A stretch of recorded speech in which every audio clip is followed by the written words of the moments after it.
તો આજે આપણે પ્રાદેશિક અર્થશાસ્ત્ર આપણું જે પેપર 20B છે એ 20B આપણે ઓનલાઈન નો પહેલો લેક્ચર ચાલુ કરીએ આપણે. તો આપણે ઓફલાઈનમાં આપણે જોઈ ગયા છે તે પ્રમાણે કે આપણું જે સેમ 6 અને તમારા માટેનું જે છેલ્લું સેમ છે એ સેમેસ્ટરમાં આપણો જે પહેલો યુનિટ હતો કે ભાઈ વ્યાપારી વિસ્તારો અને શહેરોની પ્રથા, એમાં આપણે જોયું તે પ્રમાણે કે કઈ રીતે એકરૂપતા ધરાવતા પ્રદેશમાં વ્યાપારી વિસ્તારો કઈ રીતે ઉદ્ભવે છે એની આપણે સમજૂતી મેળવી. કે જ્યારે પ્રદેશની અંદર કુદરતી સાધન સંપત્તિ સમાન રીતે વહેંચાયેલી હોય, વસ્તી અને જનસંખ્યા કે કુટુંબો પણ એક સમાન રીતે વહેંચાયેલા હોય, વાહન વ્યવહારનો ખર્ચ દરેક દિશામાં સરખું અને અંતર વધવાની સાથે વધતું હોય એટલે કે સપ્રમાણ હોય, તો આવા પ્રદેશમાં કઈ રીતે ધંધાર્થી કુટુંબ અથવા તો પેઢીઓનો ઉદ્ભવ થાય છે. કે આવા એકરૂપ પ્રદેશમાં કે જ્યાં સ્વાવલંબી કુટુંબો આવેલા હોય, એમાંથી કેટલાક કુટુંબો મેં કીધું તેમ કે શ્રમ વિભાજન અને વિશિષ્ટીકરણનો ઉપયોગ કરી અને ઓછા ખર્ચે પોતાની જરૂરિયાત કરતા વધારે વસ્તુનું ઉત્પાદન કરી શકે છે અને એ અન્ય કુટુંબોને વેચી શકે છે. તો તેનો જે વ્યાપારી વિસ્તાર છે એ વ્યાપારી વિસ્તાર નક્કી કરવામાં મેં કીધું તેમ કે બે પરિબળો ખૂબ મહત્વનો ભાગ ભજવે છે. એક તો છે હેરફેરનો ખર્ચ અને બીજી જે વસ્તુ જે છે, બીજું જે પરિબળ છે એ કિંમત છે. અને એ પ્રમાણે આપણે જોયું તે પ્રમાણે કે આવા એકરૂપ પ્રદેશમાં દરેક પેઢીઓ આપણે એમ કહીએ કે એવી વસ્તુનું ઉત્પાદન કરે કે જેમાં ઈજારાની પરિસ્થિતિ હોય, એટલે કે એક જ ઉત્પાદક હોય અને એક જ વસ્તુમાં એ વિશિષ્ટીકરણ કરે. અને આપણે એ પણ આગળ જોઈ ગયેલા કે ભાઈ દરેક કુટુંબની જો આવક અને અભિરુચિને જો આવા એકરૂપ પ્રદેશમાં જો આપણે સમાન માનીએ તો સમગ્ર જે વિસ્તાર છે, એકરૂપ પ્રદેશ છે, એ આ રીતે વર્તુળાકાર બજારોથી આચ્છાદિત થઈ જાય. પણ આપણે જોયું તે પ્રમાણે કે આવા દરેક સમાન વર્તુળાકાર ધરાવતા વ્યાપારી વિસ્તારો વાળી પેઢીઓમાં કેટલીક જગ્યાઓ ખાલી રહેતા કેટલીક પેઢીઓ અંદર પ્રવેશે છે અને પરિણામ સ્વરૂપ વાસ્તવિક પરિસ્થિતિમાં આપણે જોઈએ છીએ તે પ્રમાણે કે દરેક પેઢીનો વ્યાપારી વિસ્તાર એક સમાન હોતો નથી, પરંતુ ખંડિત બની જાય છે, ખાંચાખૂચી વાળો બની જાય છે, ષટકોણ બને છે કે અન્ય પણ આપણે એમ કહીએ કે કંઈક અલગ પ્રકારના આકારો વાળા વ્યાપારી વિસ્તારો ઉદ્ભવતા આપણને જોવા મળે છે.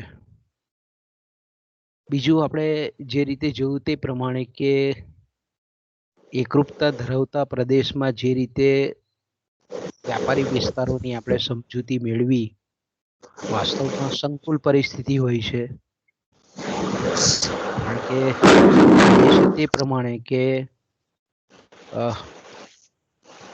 ઘણા વિક્રેતાઓ જે હોય છે એ ઘણા વિક્રેતાઓ કે પેઢીઓના જે વ્યાપારી વિસ્તારો છે, બજાર ક્ષેત્ર વિસ્તાર છે, જે ટ્રેડિંગ એરિયા છે, એકબીજા પર ઓવરલેપ થતા આપણને જોવા મળે છે. વાહન વ્યવહારનો ખર્ચ તો ઘણી વખત વેચનારાઓ ઉપાડી લેતા હોય છે. પછી ટ્રાન્સપોર્ટ કરતી જે સંસ્થાઓ છે કે પેઢીઓ છે એ એનો કેટલો ખર્ચ ઉઠાવી લેતા હોય છે, એ ગ્રાહક પણ ઉઠાવી લેતા હોય છે.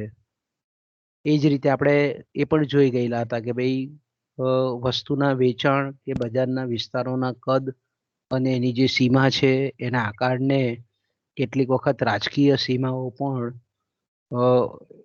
વિકૃત બનાવી દે છે. તો વાહન વ્યવહારના ખર્ચમાં તફાવત, રાજકીય પરિબળો અને હેરફેર ખર્ચ ઉઠાવી લેવાની ગ્રાહક વિક્રેતાઓ કે પેઢીઓની જે શક્યતા છે, શક્તિ છે, એને પરિણામ સ્વરૂપ આપણે એમ કહીએ કે વ્યાપારી વિસ્તારો એ અલગ અલગ કદના આપણને જોવા મળે છે. બીજું આપણે એ પણ જોઈ ગયેલા હતા કે ભાઈ કઈ રીતે ભૌગોલિક અથવા તો સ્થાનિક વિશિષ્ટ પરિબળો અથવા તો ભૂમિની સપાટી એટલે કે કોઈ જગ્યા નદી પસાર થતી હોય, સમુદ્રો હોય, રણ પ્રદેશ હોય, બંદર હોય, તો તેવા સંજોગોમાં આપણે એમ કહીએ કે જે વેપારી કેન્દ્રો છે, વેચાણ કેન્દ્રો છે, અથવા તો પેઢીઓના જે વ્યાપારી વિસ્તારો છે એના કદ અને આકારને અસર પહોંચાડે છે. ઘણી વખત આપણે જોયું તે પ્રમાણે કે અમુક વસ્તુની ગુણવત્તા લેવાનો જે આગ્રહ છે, ગ્રાહકોની પસંદગી છે, એ પણ ઘણી વખત અલગ અલગ પેઢીઓના વેપારી વિસ્તારોને અસર કરે છે. તો આ સંજોગો જ્યારે સંકુલ પરિસ્થિતિ હોય ત્યારે વેપારી વિસ્તારો કઈ રીતે આકાર લે છે અને સંકુલ પરિસ્થિતિમાં વિક્રેતા જે છે તે કિંમત ભેદભાવની નીતિ અપનાવી અને પોતાનો જે નફો છે એ મહત્તમ કરવાની કોશિશ કરે છે. એ આપણે લાસ્ટ પીરિયડોમાં જોઈ ગયા. અને ત્યાર પછી જોયું હતું શહેરોની પ્રથાનો સાદો નમૂનો, જેને આપણે કહીએ છીએ સેન્ટ્રલ પ્લેસ થિયરી અથવા તો કેન્દ્રીય સ્થળનો સિદ્ધાંત. તો આપણે એ પણ જોઈ ગયેલા હતા કે ભાઈ કેન્દ્રીય સ્થળના સિદ્ધાંતની ઓગસ્ટ લોસ, બેરી, ગેરિસન, ડેસી, આવા બધા ઘણા બધા જર્મન વિચારકોએ આપેલી હતી. ઘણા અન્ય દેશોના પણ અર્થશાસ્ત્રીઓ હતા, પ્રાદેશિક અર્થશાસ્ત્રીઓ. તો શહેરોની જે ક્રમબદ્ધ, પાયરીબદ્ધ અથવા તો એને આપણે નગરોનો શ્રેણીબદ્ધ જે વિકાસ થાય છે એમાં કેન્દ્રીય સ્થળો કઈ રીતનો મહત્વનો ભાગ ભજવે છે એની સમજૂતી પણ આપણે લાસ્ટ પીરિયડમાં મેળવેલી હતી. એમાં પણ આપણે તે વખતે જોયેલું તે પ્રમાણે કે એકરૂપ પ્રદેશ એટલે કે એકરૂપતાના ખ્યાલથી જ્યારે વ્યાપારી વિસ્તારો નક્કી થતા હોય ત્યારે કઈ રીતે આપણે એકરૂપ પ્રદેશની ધારણા કરીએ છીએ એ જ ધારણાનો અહીંયા ઉપયોગ આપણે ફરીથી પાછો ઉપયોગ કરીએ છીએ કે સાધનો, સંપત્તિ વહેંચાયેલી હોય, વાહન વ્યવહાર ચારે દિશાઓમાં શક્ય હોય અને દરેક વસ્તુ સરખું બજાર કે વ્યાપારી કેન્દ્ર હોય અને અનેક વસ્તુઓ અને સેવાઓના બજારનું પણ સરખું હોય ત્યારે વસ્તુઓ કે ઉત્પન્ન કરતી જે પેઢી હોય એ ઓછામાં ઓછા ખર્ચે વસ્તુ ઉત્પાદન કરતી હોય તો ધારણાઓના પરિપ્રેક્ષ્યમાં આપણે જાણીએ છીએ તે પ્રમાણે કે બજારનો જે કદ છે જેને આપણે વ્યાપારી વિસ્તાર કહીએ છીએ, વેચાણ કેન્દ્રોનો વિસ્તાર કહીએ છીએ, કોઈ પણ પેઢી છે તેનું બજાર ક્ષેત્ર વિસ્તાર આપણે કહીએ છીએ અને એના દ્વારા બનતો જે સમગ્ર કેન્દ્રીય સ્થળ છે અથવા તો બજારનું જે કદ છે એનો આધાર આપણે જાણીએ છીએ તે પ્રમાણે કે એ વેચાણ કેન્દ્રમાં, એ વ્યાપારી કેન્દ્રમાં, એ વિસ્તારમાં વસ્તુ પ્રાપ્તિની અનુકૂળતા કેવી છે અને કઈ વસ્તુ એમ કહીએ કે ઉપલબ્ધ છે એ પ્રમાણે બજારનું કદ નક્કી થાય. એમાં આપણે જોઈ ગયેલા તે પ્રમાણે કે મેડિકલ સ્ટોર છે, હેર કટિંગ સેલૂન છે, ટેલરની દુકાન છે, કટલરી સ્ટોર છે, સાયકલ સ્ટોવ રિપેરિંગની દુકાન છે, આવી બધી વસ્તુઓનું બજાર વિસ્તાર અને કદ નાના હોય છે. જ્યારે અમુક વસ્તુઓ છે તે રાષ્ટ્રીય કે રાજ્ય કક્ષાના કક્ષાના ક્ષેત્રે આપણે એમ કહીએ કે વ્યાપારી વિસ્તારો ધરાવતી હોય છે. એમાં આપણે હાર્ડવેર સ્ટોર છે કે ઇલેક્ટ્રોનિક્સ સાધનો છે, મોબાઈલની દુકાનો છે, યંત્રો છે, લોખંડના સ્ટોરો છે, લોખંડની દુકાનો છે, સિમેન્ટની દુકાનો છે. એટલે આપણે એમ કહી શકીએ કે એ વસ્તુઓના બજારો કેવા છે તો કે ભાઈ રાજ્ય કક્ષાના અથવા તો એનો વ્યાપારી વિસ્તાર એ medical store, cutlery store, hair cutting salon કે એના કરતા બહોળા હોય છે, મોટા હોય છે. તો આપણે કહીએ કે અલગ અલગ વ્યાપાર ક્ષેત્ર ધરાવતી વસ્તુઓ અને સેવાઓના વેચાણ કેન્દ્રો કોઈ એક પ્રદેશમાં કેન્દ્રિત થાય અને તેઓ વચ્ચે જ્યારે એકરૂપતા સધાય ત્યારે આપણે એમ કહીએ કે કેન્દ્રીય સ્થળ અસ્તિત્વમાં આવે છે. એટલે કેન્દ્રીય સ્થળ વિશે આપણે ભણી ગયા કેન્દ્રીય સ્થળો એ એવા વેચાણ કેન્દ્રો છે, એવા કેન્દ્રો કે જ્યાં એક કરતા વધારે વસ્તુના વ્યાપારના કેન્દ્રો સ્થાનીયકૃત થાય છે. તો આપણે એમ કહી શકીએ કે આ પ્રકારનો જે કેન્દ્રીય સ્થળ અથવા તો વ્યાપારી વિસ્તાર જ્યારે રચાય છે ત્યારે પરસ્પર આપણે એમ કહીએ કે વિસ્તારો વચ્ચેનું અંતર અને હેરફેરનું ખર્ચ કેવું હોય છે? ઓછામાં ઓછું, ન્યૂનતમમાં ન્યૂનતમ બને છે. તો જ્યારે આપણે એમ કહી શકીએ કે આવા જે વ્યાપારી કેન્દ્રો છે, વેચાણ કેન્દ્રો છે કે પેઢીઓ છે, એ મોટે ભાગે આપણે એમ કહીએ કે જે વિસ્તારમાં સ્થપાતા હોય અને જ્યારે આપણે એમ કહીએ કે એવી વસ્તુ કે સેવાના વ્યાપારી વિસ્તારો ખૂબ નાના અને ખૂબ ઓછી પ્રમાણમાં ઓછા કેન્દ્રોમાં સ્થપાયેલા હોય તો તેને આપણે નાના ક્રમનું કેન્દ્રીય પણ ધીરે ધીરે આપણે જાણીએ છીએ તે કે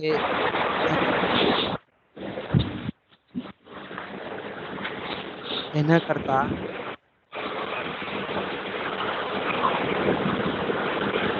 પરીક્ષિત, તારું માઇક બંધ કર ભાઈ, તારું માઇક બંધ કર. બાઇક પરથી લેક્ચર તું સાંભળે છે કે હું? ભાઈ બંધ કર તું. હા, ઓકે.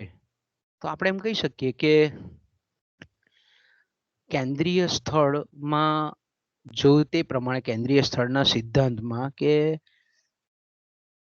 પ્રથમ ક્રમનું કેન્દ્રીય સ્થળ એટલે કે એવું કેન્દ્રીય સ્થળ કે તેમાં જે વેચાણ કેન્દ્રો છે એની સંખ્યા ઓછી હોય, એ કેન્દ્રીય વસ્તીનું પ્રમાણ પણ ઓછું હોય અને એની આજુબાજુની જે લાભ લેતી વસ્તી હોય તેનું પ્રમાણ પણ આપણે એમ કહીએ કે ક્રમશઃ ઓછું હોય. એટલે કે એને આપણે પ્રથમ કક્ષા કેન્દ્રીય સ્થળ અથવા તો શહેર કહીએ છીએ. પછી એ રીતે આપણે એમ કહીએ કે એના કરતા વધારે ઊંચો વ્યાપારી વિસ્તાર ધરાવતી વસ્તુઓ અને કેન્દ્રો જ્યારે એના કરતા સ્થપાયેલા હોય તો તેને આપણે રીતે આપણે એમ કહીએ કે વ્યાપારી વિસ્તાર ઘણો બહોળો હોય એવી વસ્તુઓ કે સેવાના કેન્દ્રો જ્યારે ઉત્તર વધારે પ્રમાણમાં સ્થપાયેલા હોય તેને આપણે તૃતીય ક્રમ, ચતુર્થ ક્રમ, પાંચમો ક્રમ અને છેલ્લે આપણે મહાનગરપાલિકાની કક્ષામાં એને મહાનગર અથવા મેટ્રોપોલિટન જેને આપણે એરિયા કહીએ છીએ તેવા કેન્દ્રીય સ્થળમાં મૂકીએ છીએ. તો સૌથી ઉપલી ટોચનું જે શહેર છે તેને આપણે મેટ્રોપોલિટન કહીએ છીએ. ઓકે, તો આ જે આપણે કહીએ કે શહેરોની પ્રથા કેન્દ્રીય સ્થળના આધારે જે ડેવલપ થયેલી છે એનું કદ સમજાવતો 1958માં મેં કીધું તેમ રોબર્ટ બેકમેને એને વસ્તીની સાથે સાંકળી અને પછી એની સમજૂતી આપેલી છે. અને તે વખતે આપણે ઓફલાઈનમાં એ પણ જોઈ ગયેલા હતા કે ભાઈ પ્રથમ ક્રમનું શહેર કે જેને આપણે કસ્બો કહીએ છીએ, નાનું ગામ કહીએ છીએ, કે જ્યાં ક્રમવાર કેન્દ્રની વસ્તી 1000 જેટલી છે, આજુબાજુની જે સેવાનો લાભ મેળવતી આપણે એમ કહીએ કે વસ્તીનું પ્રમાણ 2000 છે, દરેક ક્રમમાં કેન્દ્રોની સંખ્યા 1 જેટલી છે. તો આ રીતે સતત ઉપલી ચડતી પાયરીમાં ક્રમબદ્ધ રીતે શહેરોનો વિકાસ થાય છે. અને મેટ્રોપોલિટનમાં આપણે જોયું તે પ્રમાણે કે એની સૌથી વધારે વસ્તી 77,76,000 ની હતી અને એની આજુબાજુની જે પીઠ પ્રદેશની જે વસ્તી છે એ લગભગ 1,55,00,000 જેટલી આપણને જોવા મળે છે. અને દરેક આપણે કહીએ કે જે ક્રમવાર કેન્દ્રોની સંખ્યા છે, વેચાણ કેન્દ્રોની, વ્યાપારી કેન્દ્રોની, કેન્દ્રીય વિસ્તારોની, એ 243 જેટલું. તો આ રીતે આપણે કેન્દ્રીય સ્થળનો સિદ્ધાંત પણ આપણે ચર્ચા કરેલી છે. ઓકે, ત્યાર પછીનો જે આપણો ટોપિક છે એ છે ઔદ્યોગિક સ્થળ પસંદગીની તરાહ. તો બાળકો, કાલે મારથી ભૂલ એવી થઈ ગઈ છે કે આ મને એમ કે પતી ગયું છે ઓફલાઈનમાં, પણ લગભગ આ પૈતું નથી. ઔદ્યોગિક સ્થળ પસંદગીની તરાહ એ આપણે આના પછી આ ટોપિક આપણો પતી જાય આજનો, પછી આપણે નેક્સ્ટ પીરિયડમાં એ લઈશું. બરાબર. તો આજનો આપણો જે ટોપિક છે એ છે ભૂમિ વપરાશનો સમકેન્દ્રીય વર્તુળાકાર નમૂનો, અથવા તો એને આપણે કહીએ છીએ ભૂમિ વપરાશનો સમકેન્દ્રીય સિદ્ધાંત. ઓકે, ખૂબ મહત્વનો સિદ્ધાંત છે આ, પરીક્ષાની દ્રષ્ટિએ પણ અને વાસ્તવિક રીતે પણ આપણે જોઈએ તો ખૂબ અગત્યનો સિદ્ધાંત છે. કે સામાન્ય રીતે તમને જો યાદ હોય તો સેમ 5માં આપણે વોન થ્યુનેનનો કૃષિ વિષયક આર્થિક પ્રવૃત્તિ એ કઈ રીતે પોતાનું સ્થળ પસંદ કરે છે ભાડાના સંદર્ભમાં, જમીનના ભાડાના સંદર્ભમાં કઈ રીતે કૃષિ પ્રવૃત્તિ સ્થળ પસંદગી કરે છે, એનો સમકેન્દ્રીય વર્તુળાકાર નમૂનો આપણે સેમ 5માં ભણી ગયા.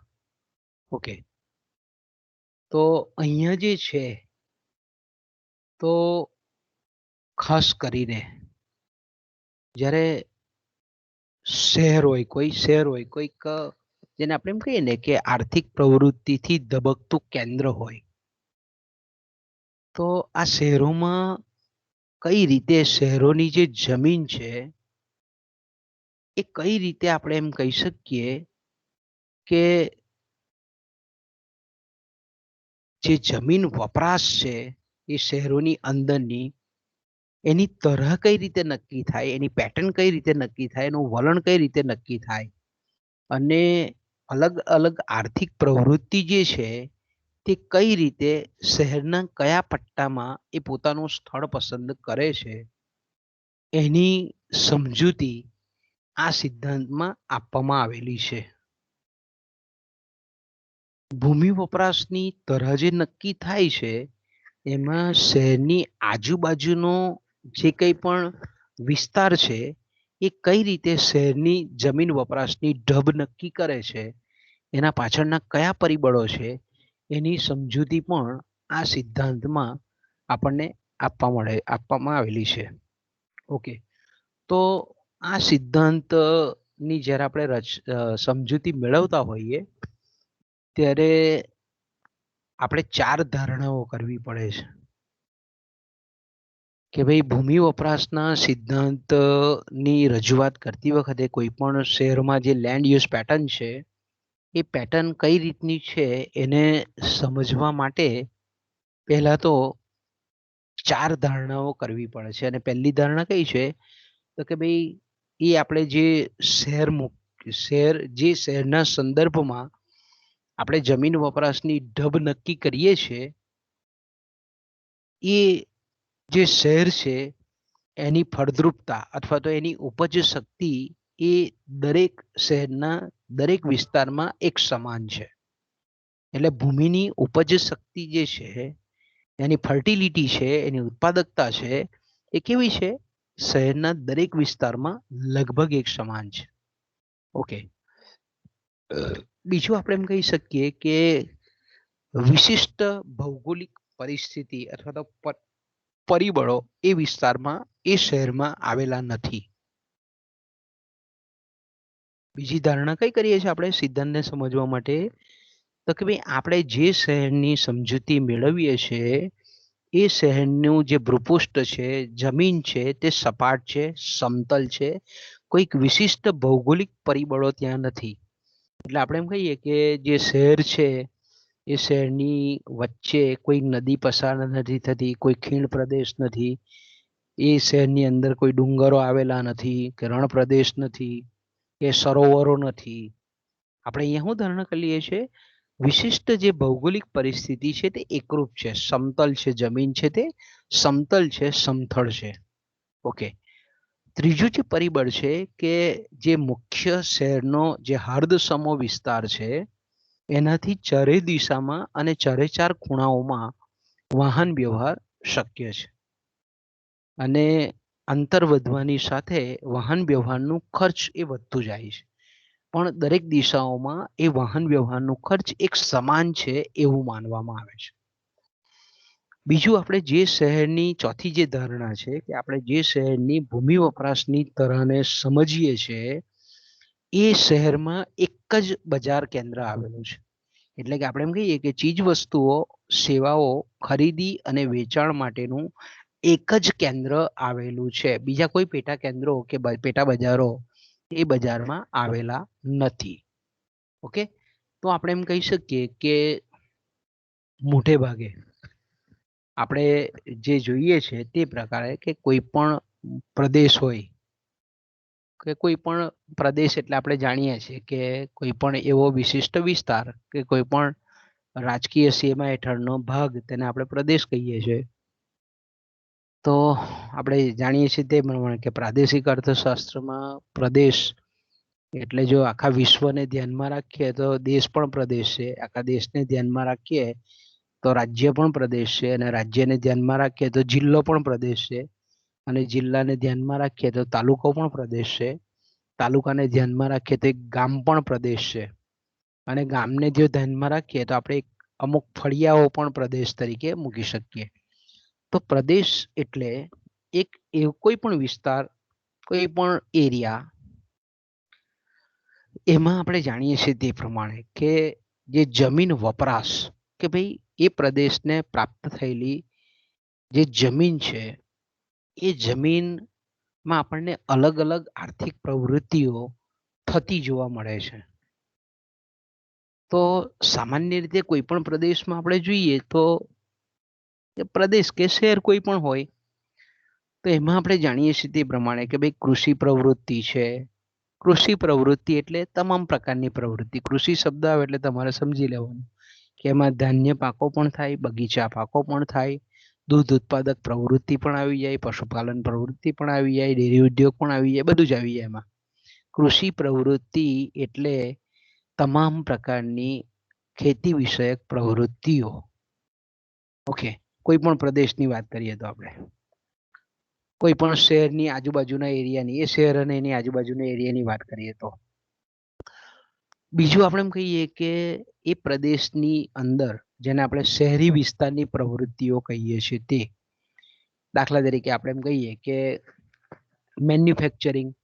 મેન્યુફેક્ચરિંગ એટલે આપણે માનીએ છીએ તે પ્રમાણે કે મેન્યુફેક્ચરિંગ પ્રવૃત્તિ એટલે એવી પ્રવૃત્તિ કે જેમાં ઇનપુટ્સ કન્વર્ટ આઉટપુટ્સ, એટલે કે જ્યાં કાચા માલમાંથી તૈયાર માલમાં રૂપાંતરણની પ્રક્રિયા થતી હોય એને આપણે મેન્યુફેક્ચરિંગ યુનિટ કહીએ છીએ, એકમ કહીએ છીએ. તો તમે અહીંયા જોઈ શકો છો કે ભાઈ શહેરી વિસ્તારની પ્રવૃત્તિઓમાં આ રીતે ઔદ્યોગિક પ્રવૃત્તિઓ છે કે જ્યાં પ્લાન્ટ હોય, ફેક્ટરી હોય, સાધનો હોય, મશીન હોય, કાચા માલ સામાન હોય, એમાંથી તૈયાર વસ્તુ નિર્માણ થતી હોય. ઓકે. પછી આપણે જોઈએ છીએ તે પ્રમાણે કે રેસિડેન્શિયલ એરિયા કે ઘર બાંધકામની પ્રવૃત્તિઓ પણ આપણને જોવા મળે, કે સોસાયટીઓ જોવા મળે, એપાર્ટમેન્ટ જોવા મળે, નાની મોટી દુકાનો જોવા મળે. એ જ રીતે આપણે એમ કહીએ કે એ જ શહેરી વિસ્તારની અંદર આપણે જોઈએ તો મોટા મોટા ભંડારો જોઈએ, ગોડામો જોઈએ આપણે. એ જ આપણે એમ કહીએ કે શહેરી વિસ્તારમાં આપણને ઘણી બધી ખાનગી કંપનીઓની, સરકારી કચેરીઓ, બેંકો છે, LIC છે, આવી બધી આપણે એમ કહીએ કે વીમા કંપનીની ઓફિસો છે, કોર્પોરેટ ઓફિસો છે, આ બધી ઓફિસો પણ આપણને સ્થપાયેલી જોવા મળે છે. એ જ રીતે આપણે એમ કહીએ કે પ્રોવિઝન સ્ટોર છે, મોટા સ્ટોર છે, મોલ છે, અને અન્ય જે આપણે કહીએ કે વ્યવસાયીઓ છે તેની પ્રવૃત્તિઓ પણ આપણને શહેરી વિસ્તારમાં જોવા મળે છે. આપણે જ્યારે કોઈ પણ શહેરમાં દાખલ થઈએ છીએ તો આપણને અલગ અલગ પ્રકારની આ રીતે ઘણી બધી આર્થિક પ્રવૃત્તિઓ થતી જોવા મળે છે. હવે આ જે આપણે જે અલગ અલગ પ્રવૃત્તિઓ જોઈ, કૃષિ પ્રવૃત્તિ તો કૃષિ ક્ષેત્રની પ્રવૃત્તિ, મેન્યુફેક્ચરિંગ તો કે ઔદ્યોગિક પ્રવૃત્તિ, પછી રેસિડેન્શિયલ એરિયા ઘર બાંધકામની પ્રવૃત્તિઓ, પછી આપણે એમ કહીએ કે કોર્પોરેટ જેને આપણે પ્રવૃત્તિઓ કહીએ છીએ કે જ્યાં ઓફિસો આવેલી હોય, બેંકો આવેલી હોય, વીમા કંપનીઓની ઓફિસો આવેલી હોય, રેલવેની મેઇન કચેરીઓ હોય, ઇવન આપણે એમ કહીએ કે ખાસ કરીને સરકારની કેટલીક નગરપાલિકાની કચેરીઓ હોય કે સચિવાલય જેવી આપણે કહીએ કે એવી બહુમાળી મકાનો જેને આપણે કહીએ છીએ કે સરકારી વહીવટીય કચેરીઓ આવેલી હોય, તો કે ભાઈ આવી જે વિવિધ ક્ષેત્રોની જે વિવિધ પ્રવૃત્તિઓ છે એ શહેરનું જે બજાર છે એ બજાર કેન્દ્રથી આપણે એમ કહીએ કે જુદા જુદા અંતરે આપણને સ્થપાયેલી જોવા મળે છે. આ બધી પ્રવૃત્તિઓ કેવી છે, એ શહેરની જે જમીન છે એ જમીન વપરાશનો ઢબ એ અલગ અલગ એરિયાઓમાં, અલગ અલગ વિસ્તારોમાં સ્થાનીયકૃત થયેલી જોવા મળે છે, સ્થપાયેલી જોવા મળે છે. તો અલગ અલગ જે આપણે ઉપરની જે પ્રવૃત્તિઓ જોઈ, આર્થિક પ્રવૃત્તિઓ જોઈ, એ કઈ રીતે પોતાનું સ્થળ પસંદ કરે છે, કઈ રીતે આપણે એમ કહીએ કે એ શહેરી વિસ્તારનો જે ભૂમિનો માલિક છે એ પ્રવૃત્તિને ચાલુ કરવા માટે અથવા તો એ પ્રવૃત્તિ અલગ અલગ જે આર્થિક પ્રવૃત્તિ છે એને કાર્યરત કરવા માટે જમીનના જે માલિકો છે એ કેટલું ભાડું લેવાનો આગ્રહ રાખે છે. આર્થિક પ્રવૃત્તિ કરનાર જે સંચાલકો છે, પેઢીના માલિકો છે, એ ક્યાં સુધી એનું જે ભાડું છે એ ચૂકવવા માટે સક્ષમ છે, એ પ્રમાણે આપણે એમ કહીએ કે કોઈ પણ શહેરી વિસ્તારમાં આવા જમીન વપરાશની ઢબ એ નક્કી થતી હોય છે. એટલે આપણે એમ કહી શકીએ કે અલગ અલગ પેઢીઓ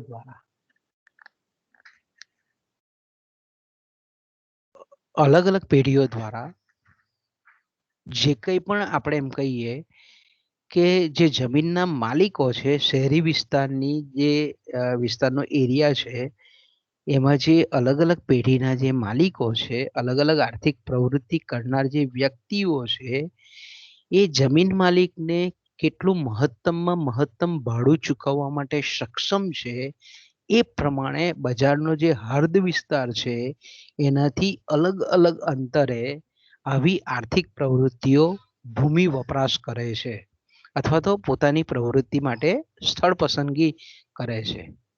તો મોટે ભાગે આપણે એમ કહીએ કે જમીન માલિકો જે છે શહેરી વિસ્તારના, જે આપણે કહીએ કે લેન્ડ હોલ્ડર્સ છે, જમીન માલિકો છે, તે શું ઈચ્છે કે પોતાની જે જમીનનો ટુકડો છે એ મહત્તમમાં મહત્તમ વળતર અથવા તો મહત્તમમાં મહત્તમ ભાડું લઈ શકે એવો આગ્રહ રાખતા હોય. જમીનના માલિકોની ટેન્ડન્સી કેવી હોય કે દાખલા તરીકે જમીન વિસ્તારમાં કોઈકની દુકાન છે, બરાબર, મેઇન બજારમાં, તે દુકાન માલિક શું ઈચ્છતો હોય કે ભાઈ આ દુકાનના મારે વધારે વધારે ભાડું આવવું જોઈએ. કેમ? કારણ કે એ શહેરી વિસ્તારમાં છે. એટલે આપણે એમ કહી શકીએ કે એ મહત્તમમાં મહત્તમ ભાડું નક્કી કરવાનો આગ્રહ રાખે, પણ સામે આપણે એમ કહીએ કે ચૂકવનાર જે વ્યક્તિ છે એ પોતે જે કંઈ પણ આર્થિક પ્રવૃત્તિ છે અનુસાર એને મળતર જે છે, એને વળતર છે, જે ધંધાકીય પ્રવૃત્તિ, આર્થિક પ્રવૃત્તિના આધારે એ વળતર અનુસાર એ મેક્સિમમ કેટલું ભાડું ચૂકવવા માટે શક્યમાન બને છે એ પ્રમાણે આપણે એમ કહીએ કે શહેરી વિસ્તારમાં જમીન વપરાશ નક્કી થાય છે. એ પ્રમાણમાં આપણે એમ કહીએ કે જમીન વિસ્તાર નક્કી થાય છે. તો આપણે એમ કહી શકીએ કે દાખલા તરીકે વિવિધ ક્ષેત્રો જે છે, મેં કીધું તેમ કે ભાઈ કૃષિ પ્રવૃત્તિ છે તો એ એક ક્ષેત્ર છે, મેન્યુફેક્ચરિંગ છે તો બીજું ક્ષેત્ર છે, બાંધકામ પ્રવૃત્તિ તો ત્રીજું ક્ષેત્ર છે.